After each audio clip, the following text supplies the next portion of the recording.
There's a lot of guitars that are currently being made today that people don't like, and I wonder if in 30 to 50 years that position will change. So let's start with the first one, the Gibson Les Paul. This came out in 1952, and by 1961, Gibson stopped making it because no one wanted it. Of course, by the mid-60s, they took off in popularity, of course, because there's a common story in this video, which is some amazing artists use them. I always like this analogy. If artists were chefs, then their albums would be the meal, and when you love a meal, you want to know what the ingredients were in that meal. Like, what guitar did you use? What chords did you use? And all of a sudden, you're interested. So this is a guitar, like I said, started off bad, but now I'd say this is one of the most iconic instruments of all time, and definitely one of the most coveted. People love this probably more than any other guitar in the world when it comes to just the aspiration of it.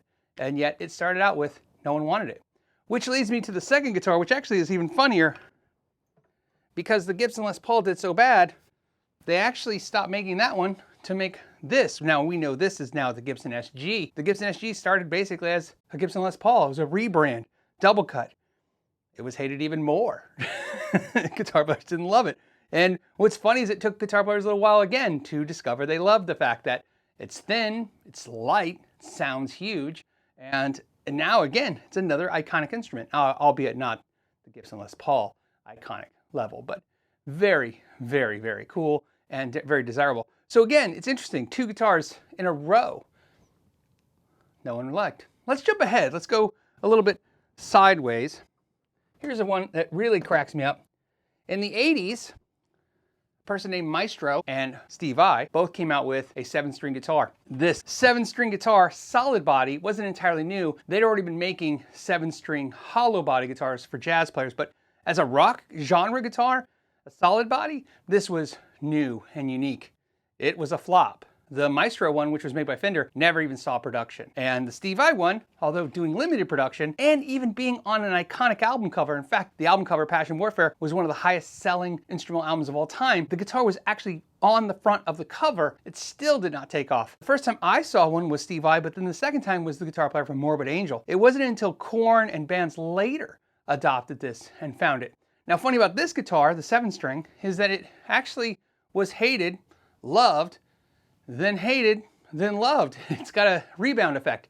By the time the Korn, Limp Bizkit, and you name it bands started playing these, players got sick of them again. They rebounded and came back, and now 8-string guitars and 7-string guitars are very popular again. Probably not as popular as that one time, but very popular again. So again, a guitar that's had its peaks and valleys, but is at least on its peak right now. And that brings us to number 4. The Headless guitar. Now, the Headless guitar is a funny guitar because Ned Steinberger invented the original Headless guitars that came out in the late 70s. Even players like Eddie Van Halen played them and recorded songs with them. They were being used by so many players, but alas, it just died. The hatred for them was just too much. But Ola Strandberg brought them back for sure in popularity. And we started noticing more and more guitar players playing them. Now we see tons of brands making them. It definitely has an extreme reaction. People still hate them or love them. I would say based on their popularity growth, the fact that each year there's more of them and more companies doing them, I'd like to see where this guitar is in another 10 years. Personally, I'm a huge fan of Headless guitars. So right now is a good time to talk about our sponsor. It's the CMA YouTube channel. One of the shows I really like is In Their Boots, and the reason I like it is because it shows you a behind the scenes of the day-to-day life of an artist. Not only do you get to see how hard they prepare to do their craft, but also you get to see they have a lot of fun. And that's why people choose to make music, because it is fun even when it's hard. And that's something I love to be reminded of. It's why we're all drawn to music. One of the things I think you'll like especially is the fact that you don't just get to see the end product. Just like this channel, it's about learning about what goes into doing something and not just being presented the end result. Some other CMA content I think you guys will like is the High Notes, where CMA sits down with country music icons, up-and-coming artists, stagehands, tour managers, and all the people who make country music what it is, and see how they prepare for the day before their career milestones.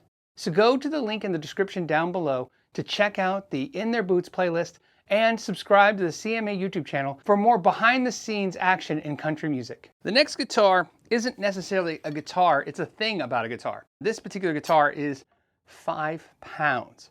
Now, what's funny about that is when guitars, electric guitars, became very popular, heavy guitars were actually popular. Light guitars were something that guitar players never looked for, asked for, or wanted. In fact, they could pick up a guitar and if it was too light, they would put it down. They were seeking heavier guitars. That is so different today. Companies like Sweetwater even let you sort not only by price, but by weight. You can sort all their electric guitars by weight to see which are the lightest ones and the heaviest ones in the bunch. You see this drive to lighter guitars. Now, it could be because there's an aging market. You have a lot of guitar players that are a lot older than they were. But it's also, I think a lot of guitar players have discovered that a lighter guitar doesn't necessarily sound a lot different than a heavier guitar. So why have an extra 3-4 pounds around your neck if you don't need it? The Fender Jazzmaster. This is another guitar that when it came out, they thought this was gonna be huge. And it was a flop. In fact, it was made to be an elite guitar in the Fender lineup. It wasn't until later when surf rock players started buying these and using them that they took off. So this is another guitar, interestingly enough, telling that same story. Nobody wanted it until they saw an artist using it. So this is another guitar, started out being hated, but now truly loved. This one is not a guitar, it's a type of guitar. Cheap guitars. This is another thing that players used to hate, cheap guitars. Owning a cheap guitar was a badge of shame.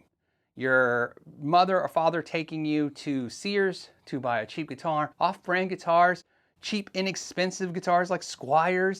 Owning a Squier was, again, a badge of shame forever. Now cheap guitars are some of the most watched on YouTube and the most modified instruments. Inexpensive guitars, players are okay with them. In fact, even people like Eric Johnson have touted that one of his favorite guitars is this inexpensive cheap guitar that he has. So it's great to see that we've embraced the fact that a price tag doesn't dictate what we do with an instrument or what the quality is.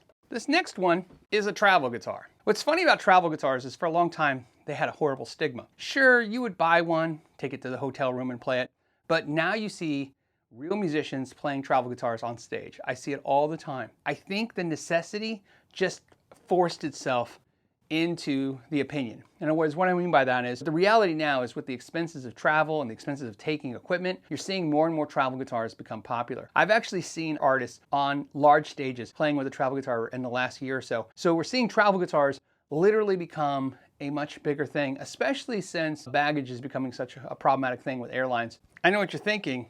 The Strat was not popular? No, Strat was very popular. Relic guitars, beat up guitars, guitars that look like they're not new when they're new. This did not do well at first, so you know. It was somewhat popular only in certain circles and only in small amounts.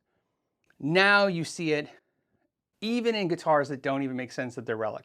What I mean by that is, sure, a vintage styled instrument's relic to look like they've been played for 40, 50 years. It makes sense. But now you have modern companies making relics of their modern guitars.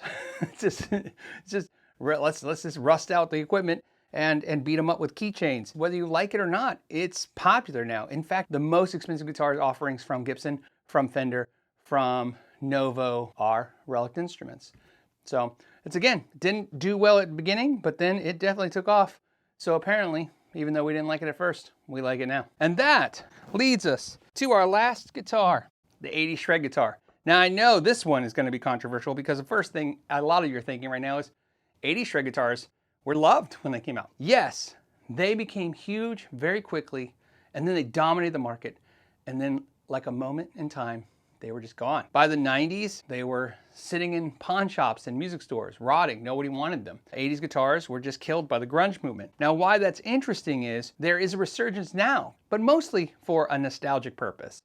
In other words, this is the guitar they had when they were younger, or they never had that guitar when they were younger, and they want to go back and kind of relive that moment. But you are seeing the looks and aesthetics of these 80s classic guitars popping up more and more on the newer build guitars. What's interesting though about the 80s guitar, they are absolutely attached to one moment in time, one genre. And the reason I say that is that when you think of Fenders and Gibsons and Gretsches, I mean, you can think 50s, 60s, 70s, 80s. Every decade, one of those were relevant somewhere. Where the 80s era guitars, the flashy, fast-playing guitars, were definitely honed in to a period of time and then gone. I'm glad to see they're back, and I think it's exciting. Doing so many reviews on the channel, what I notice is that so many times I do something new. Every time I grab something new or different and show it, the reaction is always, I hate that. In fact, I see the word hate.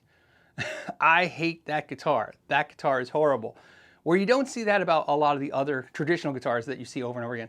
And I always wonder, In 10, 15 years, will people look back at those comment sections and go, what? These guitars are the best guitars. This is what people are buying now. I hope you guys enjoyed this video. If you did, please give it a like and maybe subscribe. Definitely enter to win that guitar, like I said, and check out that video of that Hills guitar. And I want to thank again the CMA guys for making this video possible. Let me know in the comments what you thought about this list and what I said about the guitars, whether you agree or disagree. I'm interested in your thoughts. All right, guys, as always, I want to thank you so much for your time. To the next time, know your gear.